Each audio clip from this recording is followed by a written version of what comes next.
Next, we have item number 23, AB 665. The clerk will read. Assembly Bill 665 by Assemblymember Wendy Carrillo and others, and act relating to minors.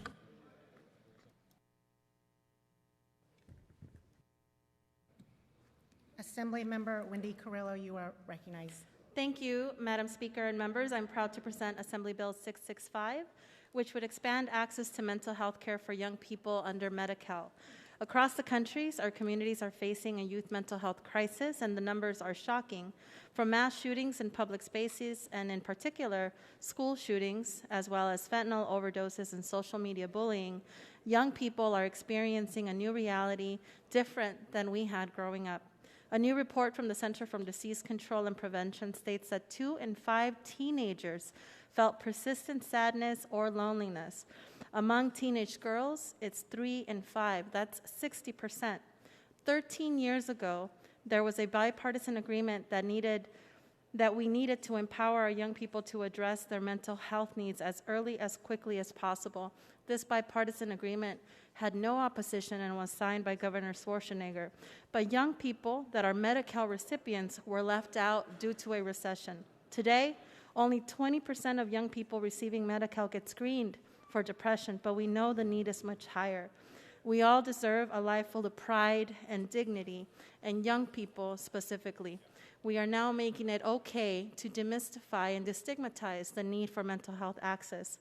It starts with ourselves, our parents, and our families to acknowledge the trauma that families have lived through and continue to live through, and recognize there is a big difference between surviving and living, especially for young people across California. I respectfully request an aye vote on AB 665. Thank you, Ms. Carrillo. And Leader Gallagher, you're recognized. Yeah, thank you, Mr. Speaker and members. I rise in opposition to this legislation, and I know that the intent of my colleague here is to expand access to mental health for our youth, and that's certainly a goal that I support. But this policy and this bill does so at the expense of parents, and I think that's wrong.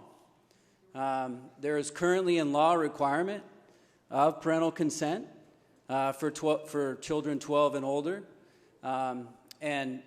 but it has in the law right now, existing law, an exception if there's an emergency with the child or if there's evidence of abuse. I think that's a good policy. This completely removes that and says there'll be no parental consent for a child 12 years or older to get mental health treatment. I think parents are a critical, fundamental part of helping ensure our youth's mental health. If my child is at school, if my child is dealing with a mental health crisis, I want to know about it. And this misguided and I think wrongful trend in our policy now that has continued to exclude parents from that equation and say they don't need to be informed, that other people can make the decision for them when it comes to their kid, is wrong. And we should stop this now. If we want to talk about ways to expand access to mental health, let's do that. If we want to talk about different funding and approaches to do that, let's do that. Let's come together. But repealing this requirement, which is good policy, is not the way to do that. So I encourage you to vote no. Thank you. Thank you, Mr. Gallagher. And Assemblymember Joe Patterson, you are recognized. Thank you, Mr. Speaker. Members, first I want to commend the author for working on something near and dear to my heart, and that's mental health of our kids. But I rise respectfully to oppose this measure. As we know, with COVID and things like that, kids are going through an especially tough time right now. And I will give you, there are plenty of parents in society or guardians that are not great and can use some help. But as many of you know, I have 4 kids, and you've had the privilege of hearing them scream occasionally when they were here, excluding on swearing in. And at times, they do go through difficult periods.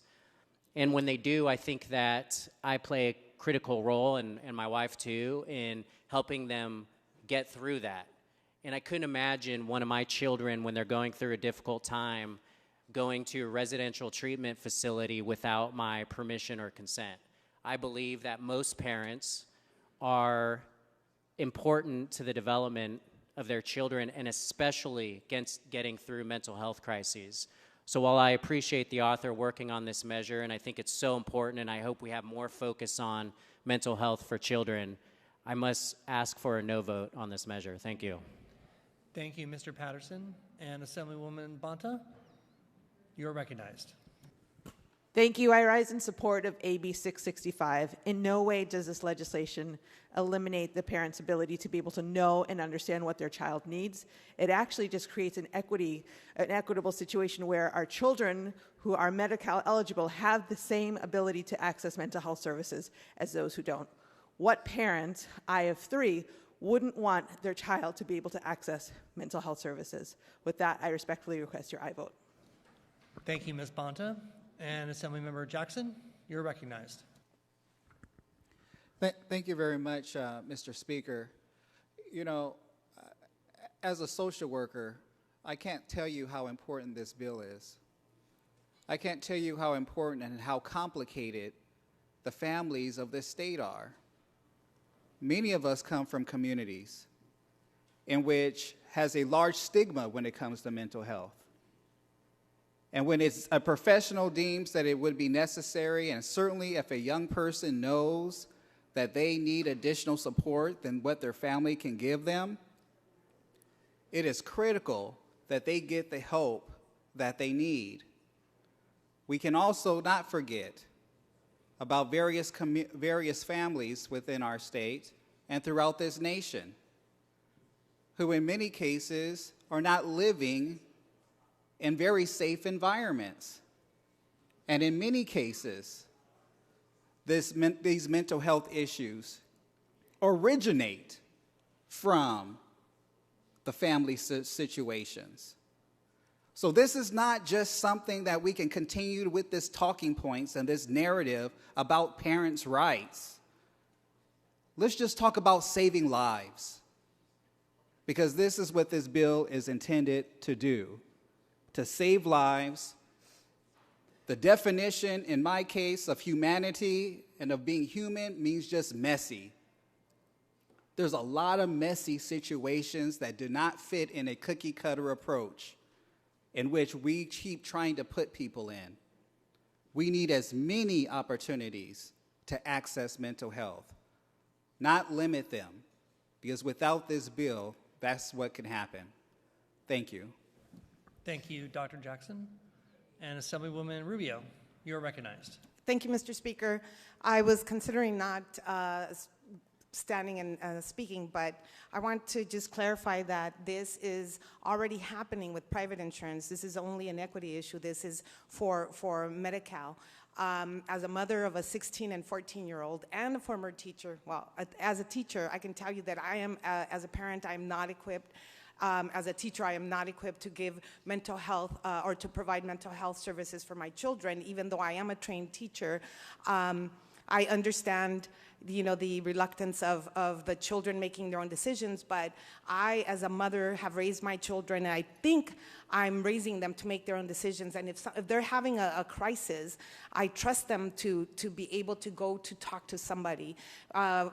Again, most children don't talk to their parents, so if there's somebody that they can talk to, I prefer that rather than not having any services at all. And so again, this is already happening with private insurance. This is only for Medi-Cal, and so that is an equity issue, because if I that have insurance for my children can access it.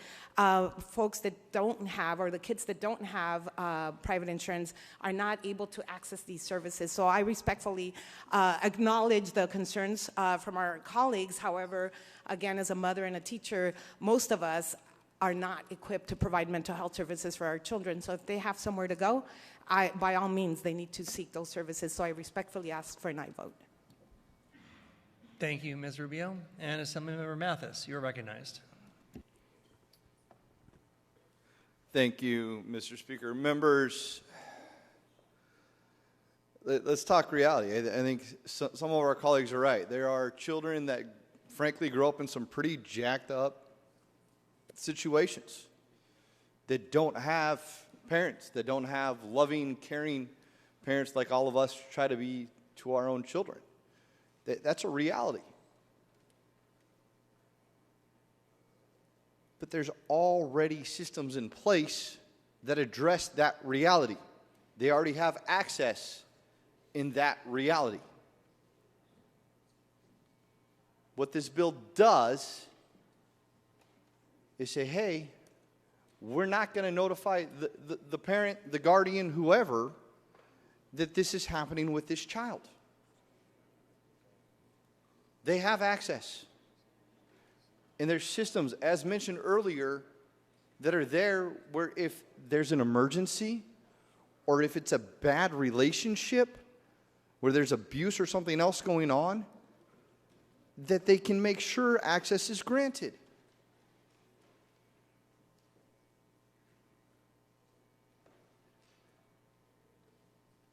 Just think for a minute what that would do to you as a parent, one of your friends, somebody you know, to find out that their kid was going and doing something and they weren't able to help.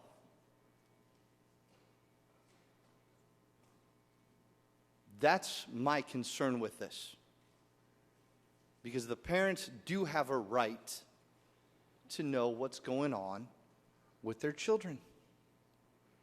It doesn't mean we're all perfect parents. We know that's not the case. But the parents deserve to know. And because of that, I have to ask for a no vote. Thank you. Thank you, Mr. Mathis. And Assemblymember Gibson, you're recognized. Thank you very much, Mr. Speaker and members. I was not prepared to speak, but I just want to address a few things from my colleague from Porterville, that what if the parent is the issue?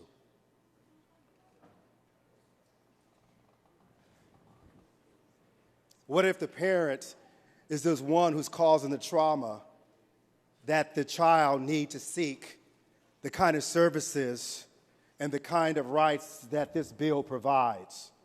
What if that is in fact is the case?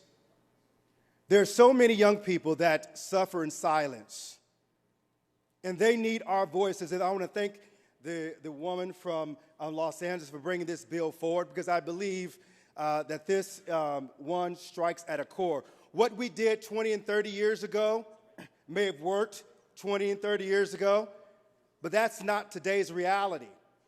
And I don't live in a bubble. I don't believe in people in glass houses should throw stones. I think that we should use every opportunity to making sure that our young people have resources and they need in order to thrive and grow, especially when it comes down to trauma. And this policy that we have before us today gives us an opportunity to give one more tool in the toolbox for our young people to not suffer in silence. And I want to thank the kind gentleman from Moreno Valley, because you went to school for this work as a social worker, and you see it day in and day out, or at least you used to. And thank you very much for your leadership in this space and elevating your voice, because you're the one who I'm going to turn to in this space, because you see it. You're not practicing. You are what you say you are. And by elevating this conversation to this House, it is appropriate, and I think that we should do everything that we can to making sure there's one more toolbox for people who need mental services. I respectfully ask for a strong aye vote. Thank you, Mr. Gibson. And Assemblymember Weber, you are recognized. Thank you, Mr. Speaker. I, too, was not planning on rising to speak on this bill. I think it's a pretty common sense bill, and I'm surprised that we're having such debate about it, but debate is good. First, I want to echo what a lot of my other colleagues have said, that this is an equity thing, because people who have private insurance already have access to this. And we talk on this floor all the time about leveling the playing field, making sure that everyone has access to quality health care, regardless of their race, gender, sexual orientation, or socioeconomic status. And so that is what this bill is doing. Second, we know that our children are in crisis right now. And I am a little disturbed to hear some of my colleagues on the floor talk about, well, we have provisions that are already in this bill, or already in law. That talks about kids that are in an emergent state. They're talking about children who are ready to harm themselves or others. I don't know about you, but as a physician, I like to prevent those things from happening. So if a child is 12, 13, 14 years old and they understand that they need some mental health treatment, I actually applaud them for that. Because 20, 30 years ago in my generation, we would not have had that knowledge, and the stigma attached to it would have prevented a lot of people from seeking that care. So I don't want to wait until an emergency, until someone tries to take their life. If I can see one less patient with cuts on their arms because they went and got mental health treatment when they started feeling a little depressed, a little anxious. If I can hear about one less patient that went and took a bottle of pills to alleviate their pain because they got preventative treatment, that is what we need to be focused on. And third, I'm not sure if any of you have either been in therapy or your children have been in therapy.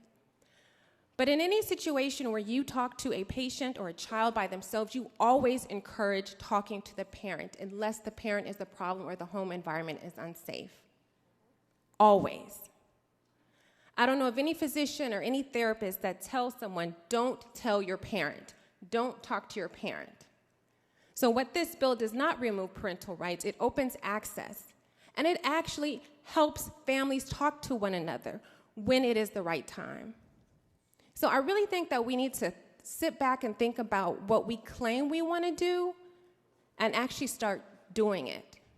And because of that, I respectfully ask for your aye vote on AB 665. Thank you, Dr. Weber. And Assemblymember Zuber, you're recognized. I also wasn't going to talk about this bill today, but my seatmate from Carson, I think, made a good point. And in fact, it is the reality that often the parents are a problem when it comes to LGBTQ plus kids. We know that LGBTQ plus kids are more than 4 times more likely to drop out of school. They're more likely to be living in, to be unhoused. They're more likely to have engagement with the criminal justice system. And they're much more likely to have suicide ideation, like to the extent of 4 times what a non-LGBTQ plus kid is. And if you're a member of another community that's also subject to discrimination and lack of acceptance, those numbers are even higher. It is just crucial that we allow mental health professionals to serve our kids when they're asking for it. And often the best thing for the kid is to allow that relationship to be with the mental health professional. And so this is a really important bill. And you know, there's no substitute for loving parents. And obviously this isn't something that is intended to ever intrude on that. But the reality is that we need to put our kids first, and often the parents are the problem. I mean, not every kid has a home where they can come home to and be accepted for who they are, especially when they're addressing a lot of their issues related to their identity. So for those reasons, I ask for an aye vote as well. Thank you, Mr. Zuber. And Assemblymember Muratucci, you're recognized. Thank you. I just wanted to add to this important conversation that, you know, I want to acknowledge our colleague from Nicholas. You know, in an ideal world, parents and their children, we should know what is happening in the lives of our children.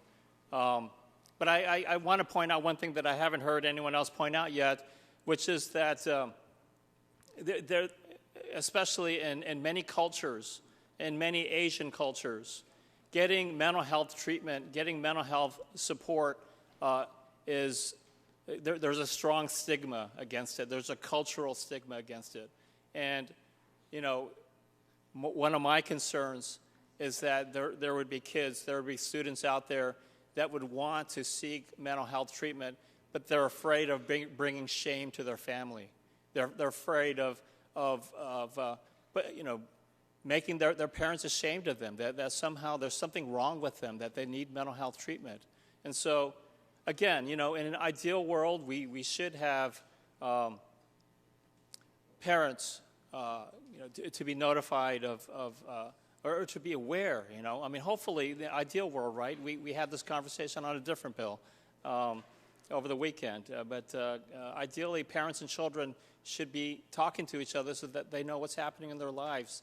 But, in our diverse state, I just want everyone on this floor to know that there are many communities where there's such a strong stigma to get mental health help that I believe that this bill will help kids get the help that they need without potentially their parents being an obstacle to getting that help.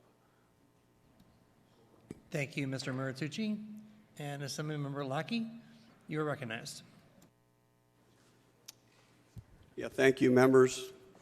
This is a very delicate discussion, and I just want to add to this very spirited discussion that, we live in a time of extremes, and we talk a lot about equity, and we really don't consider parental equity and the responsibility that the parents have in developing partnerships with their children. Now, clearly there are dysfunctions, and clearly there are breakdowns, but why such an extreme response and cutting all parents out?